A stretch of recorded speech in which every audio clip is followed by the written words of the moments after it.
You can dynamically display multiple Google Drive files on your WordPress site using ACF fields. Displaying Google Drive files dynamically to your WordPress site is now easier with ACF custom fields and Google Drive plugin. This integration lets you display and manage ACF field files dynamically as module source files. To enable ACF integration, navigate to Google Drive, Settings, Integrations, Enable ACF Integration, Save Changes. Navigate to ACF Form Groups, from the Admin menu, add New Field Group, add Field Group Title, select Field Type, as Google Drive Files, type Field Label, Field Name, copy the field name, save changes.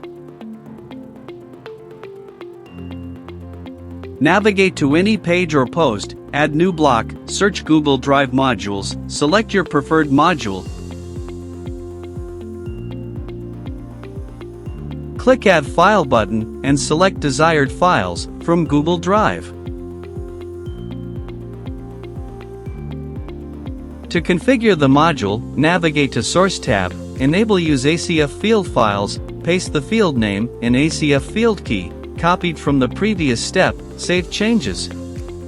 Selected Google Drive files will now be visible inside the page or post.